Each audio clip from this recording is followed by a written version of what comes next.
Buenos días. El tema que nos correspondió a mi grupo y a mí es la escolástica medieval. Mi grupo está conformado por Felipe, por Leon Alexander y por mi persona Santiago Valdés. Bueno, ¿qué es la escolástica medieval? La escolástica medieval es un movimiento filosófico y teológico que busca la armonía entre la fe cristiana y la razón humana. Y se utilizan herramientas como la lectura y la discusión para así llegar a un argumento lógico de temas filosóficos o cristianos.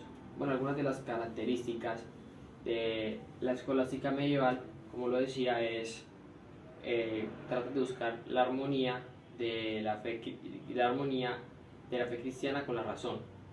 ¿Y qué utilizan para eso? Pues utilizan, como ya lo decía, eh, lecturas mediante las cuales ellos discutían y llegaban hacia una razón lógica humana. También la escolástica se miró demasiado en esa época en todas las escuelas, porque la iglesia decía que la escolástica se veía como la ciencia más necesaria en esa época. Entonces, por esa razón se miraba mucho en esas épocas en las escuelas. Bueno, Aristóteles fue muy importante para este movimiento, porque él fue el principal que dijo que deberíamos tener, hallarle la razón a cosas pensamientos cristianos y a cosas que se decían a la iglesia, porque no solamente se trataba de lo que decía ella, sino él trata de buscar más a fondo razón lógica.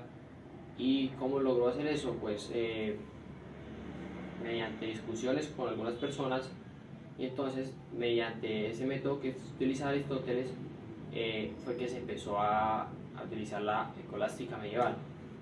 Bueno, a continuación mi compañero Felipe le seguirá contando sobre este tema. Origen y evolución. La escolástica se originó en un periodo de renacimiento intelectual en la Edad Media, con el resurgimiento carolingio y la búsqueda de fortalecer la fe cristiana ante las herejías. Su objetivo principal era buscar armonizar las autoridades de la propia tradición cristiana y también reconciliar la fe con la razón y la filosofía de autores antiguos como Aristóteles. El término escolástica proviene del latín scholasticus, que se aplicaba a los que enseñaban en las escuelas. Su periodo inicial nace en los siglos IX al XII y estos fueron claves para su desarrollo.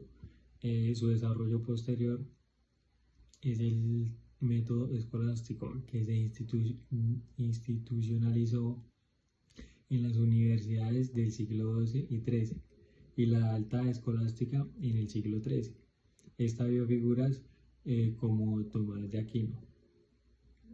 La decadencia, esta más tarde en el siglo XIV surgió pues un periodo de decadencia con pensadores como Guillermo de Ockham, donde surgieron nuevas corrientes y se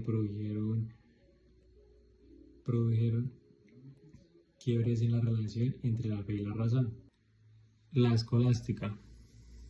La escolástica fue creada por un proceso de evolución en el que San Anselmo de Canterbury, que es considerado el padre de la escolástica, esta fue por aplicar el método racional a la teología y también por su influencia en las etapas iniciales, aunque él y otros precursores sentaron las bases. Y el desarrollo de la escolástica como método sistemático se contribuye a pensadores posteriores como Santo Tomás de Aquino, quien es el exponente más destacado. A continuación, los dejo con mi compañero Alex. Bueno, a mí me correspondió dos temas que son los componentes fundamentales, los objetivos y legado. Como primero, los componentes fundamentales se dividen en dos, que es el lectio y el disputatio. El lectio es la exposición y análisis de textos de autoridad como la Biblia y escritos de los padres de la Iglesia. El disputatio o debate, este es un debate dialéctico para resolver dudas y contradicciones mediante argumentos lógicos. Cada componente se divide en tres partes, tres fundamentos. Como primero, el selectio es una exposición de textos que se refería a que los maestros exponían los textos de autoridad, como dije en la Biblia y los escritos de los padres de la iglesia. Como segundo es el análisis profundo. Este tenía una lectura literal, extracción del sentido y formulación de conclusiones. Como último, la memorización, que era parte importante para denominar los conceptos y textos fundamentales. El disputatio debate era la parte más importante del método escolástico, ya que consistía en el debate dialéctico estructurado. Este tiene tres fundamentos, que son el quaestio, los argumentos y el respondeo. El quaestio era que se planteaba la cuestión o pregunta a resolver. Los argumentos, estos exponían argumentos a favor o en contra. El respondeo era la respuesta final del escolástico, defendiendo su posición con razonamiento lógico y silogismo. Como segundo tema están los objetivos y legados.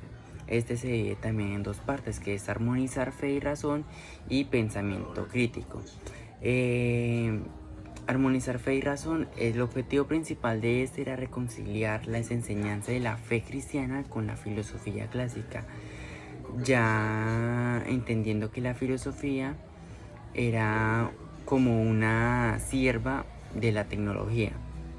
El pensamiento crítico, este se basaba en la autoridad del método promovido a un análisis lógico y riguroso que fomentaba el desarrollo del pensamiento crítico y especulativo. Y esto sería todo de la escolástica. Gracias por su atención.